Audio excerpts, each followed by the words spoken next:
দুনিয়াতে যারা মানুষকে আযাব দিবে, কষ্ট দিবে, আল্লাহ তাদেরকে আযাব দিবেন।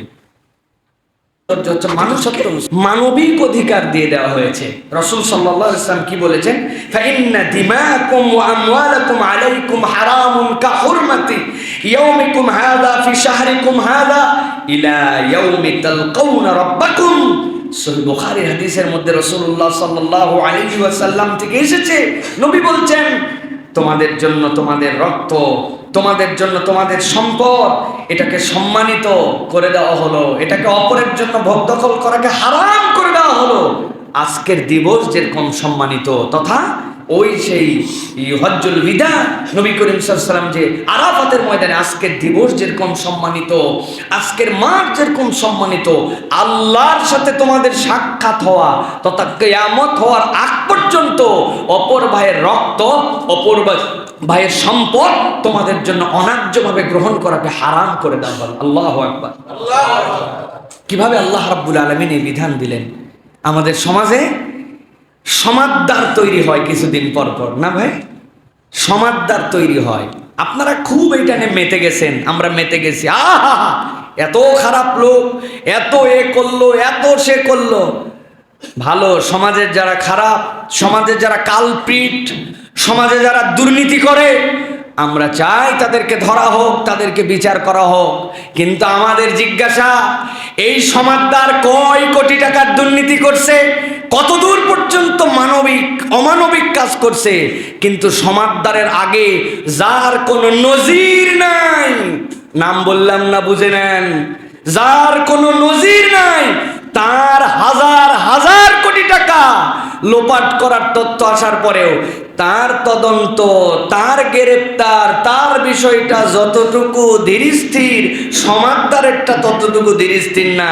তার মানে বোঝা যায় ইঞ্জিনের ড্রাইভার যিনি, উনি একটু খামখেয়ালি ড্রাইভিং করতেছেন। প্রিয় ভাইয়েরা, সমাজের মধ্যে এই যে বেলাল্লাপনা, সমাজের মধ্যে যে দায়িত্ব জ্ঞানহীন, এই অবস্থাটা কেন তৈরি হলো? কেন আমাদের সমাজ এরকম হলো? কারণ হচ্ছে এই সমাজে জবাবদিহিতা নাই, এই সমাজে মানুষ হিসেবে মানুষের মূল্যায়ন নাই। আপনার ক্ষমতা, আপনার পাওয়ার, আপনার দাপট, আপনার প্রভাব, আপনি হট, আরেকজন ব্যক্তি মানুষ, এই মানুষের মর্যাদা কিন্তু মানুষ হিসেবে আমরা দিতে পারতেছি না, ঠিক কি না? আপনার রক্তের দাম কি? আপনার সম্মানের দাম কি? নবী করিম সাল্লাল্লাহু আলাইহি ওয়াসাল্লাম বলেছেন, ফাইন্না দিমাকুম ওয়া আমওয়ালাকুম আলাইকুম হারাম, এটা আপনার জন্য সম্মানিত। নবীজি বললেন, একজনের সম্পদ আপনি কখনো কুক্ষিগত করতে পারেন না, এটা হারাম করে দিয়েছেন। এই মানবিক সমাজ প্রতিষ্ঠিত করেছিলেন রাসূলুল্লাহ সাল্লাল্লাহু আলাইহি ওয়াসাল্লাম জুলুমহীন সমাজ দ্বারা।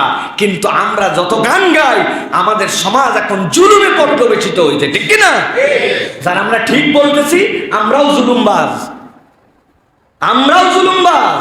মসজিদে ঠিক বলি, নিজে যখন দোকান খুলি তখন 2 নম্বর মাল বিক্রি করি, নিজে যখন আমার ব্যবসা চালাই তখন 2 নম্বর করি, বোনের জমির ভাগ দেওয়ার সময় তাকে ঠকানোর চেষ্টা করি, সন্তানদের মধ্যে অন্যায্যতা করি, বিল্ডিং বানালে রাস্তার মধ্যে ঠেলে দেওয়ার চেষ্টা করি, আমিনকে আগের থেকে 2-4-5 হাজার টাকা দিয়ে 4 আঙ্গুল নিজের দিকে ঠেলে নেই, তখন ঠিক বলে না। কথা বলে আছে কিনা? বাপ মাকে বলে আসছে পড়ালেখা করতেছি, মাদ্রাসায় ফাঁকি মারে, স্কুলে ফাঁকি মারে, পড়ালেখা ঠিক মতো করে না, তলেব ইলম হিসাবে তার যে পরিমাণ জ্ঞান অর্জন করার কথা ছিল সেটা করে না। আর সবচেয়ে বড় জুলুম তো আমরা করি মাঝে মাঝে, যে পরিমাণ জ্ঞান অর্জন করি এর সাথে আমলের কোনো সম্পর্ক নাই, শুধু মানুষকে ওয়াজ করি, নিজে আমার নিজের মধ্যে কোনো প্র্যাকটিস নাই। কথা ঠিক কিনা ভাই?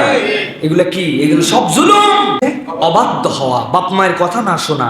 3 নম্বর, রাসূলুল্লাহ সাল্লাল্লাহু আলাইহি ওয়াসাল্লাম বলেছেন ওয়াকাতলুন নাফস, কোন মানুষকে মেরে ফেলা।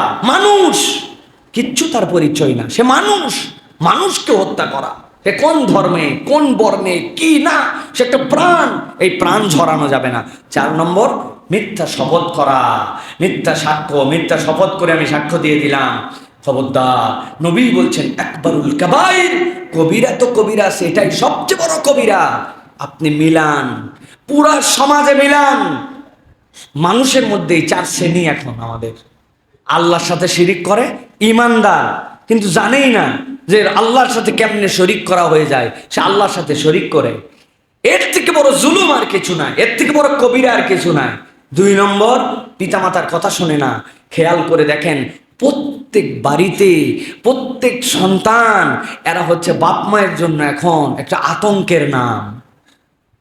বাপ মায়ের কথা শোনে না, বেয়াদব সন্তানে ঘরগুলা ভরপুর। বাপ মা শতভাগ সন্তানের প্রতি খুশি। 1 লাখ পরিবারে 1টা 2টা পাওয়া কঠিন আছে প্রিয় ভাইয়েরা। সে কিসের আলেম, কিসের ওলামা, কিসের তালেবে এলেম, সবগুলি এক কাতারের মধ্যে চলে গেছে, সমাজের সাথে গড্ডালিকা প্রবাহে চলে গেছে।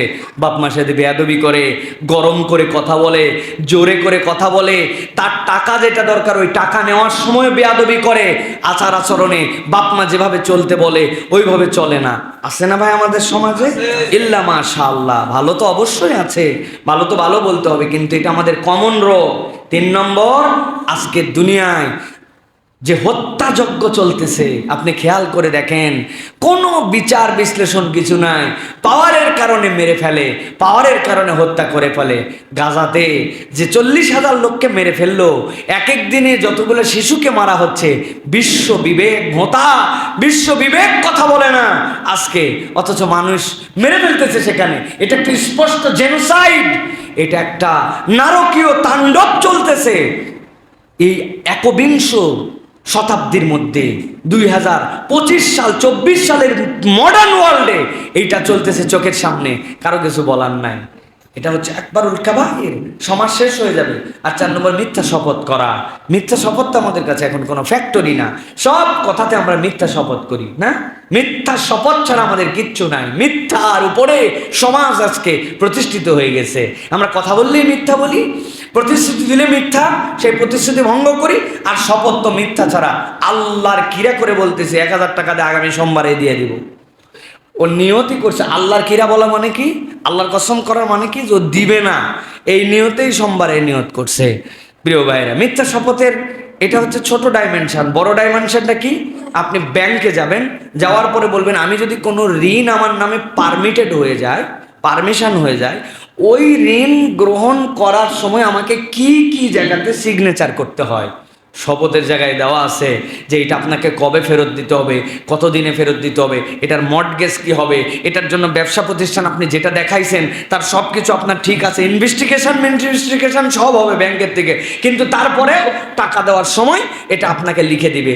ও বেচারি সই করে আর ভিতরে ভিতরে হাসে যে যা সই করতেছি আল্লাহ দোহাই এইগুলো একটাও আর ব্যাক করবে না। কথা ঠিক কিনা ভাই? এই দেশে খেলাফি ঋণের লোক নাই, মরে যায় না তারা, তাদের আছে না, হাজার হাজার লোক আছে না।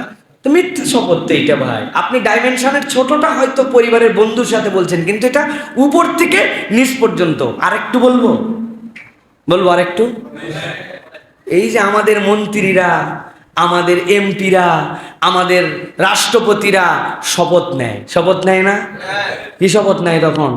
রাষ্ট্রের প্রতি দায়িত্বশীল হবে, সংবিধান অনুযায়ী চলবে, দুর্নীতি করবে না, মিথ্যা বলবে না, রাষ্ট্রের সম্পদ পাচার করবে না। এইটা পরে আর চিন্তা করে পাইছি রে, খালি পড়ে নেই, এটা তো পড়ার জন্য পড়তেছি। এটা মিথ্যা শপথ না? অনেক ক্ষেত্রে যারা দুর্নীতি করে, 2 নম্বরই করে, রাষ্ট্রের সম্পদ চুরি করে, তাহলে তো মিথ্যা শপথ হলো না? নবী করিম সাল্লাল্লাহু আলাইহি ওয়াসাল্লাম বলছেন আল কাবাইরু ওয়াল ইশরাক বিল্লাহ ওয়াল উকুকুল ওয়ালিদাইন ওয়া কতলুন নাফস ওয়াল ইয়ামিনুল গামুস। মিথ্যা শপথকারী তুমি কবিরা গুনাহওয়ালা লোক, আল্লাহ রাব্বুল আলামিনের কাছে জাহান্নামে যেতে হবে এর জন্য। প্রিয় ভাইরা, সুতরাং আমরা আমাদের যে যার লেভেল থেকে আমরা কখনো এই 4টা দোষে যেন আমরা দুষ্ট না হই। আল্লাহ আমাদেরকে হেফাজত করুক প্রিয় ভাইরা। এরপরে যেটা বলবো প্রিয় ভাইরা, সেটা হচ্ছে হযরত হিশাম ইবনে হাকিম রাদিয়াল্লাহু তাআলা থেকে এসেছে, রাসূলুল্লাহ সাল্লাল্লাহু আলাইহি ওয়াসাল্লাম বলছেন যে দুনিয়ার মানুষ ভালো করে মনে রাখো, ইন্নাল্লাহা ইউআযযিবুল্লাযীনা ইউআযযিবুনান নাসা ফিদ দুনিয়া।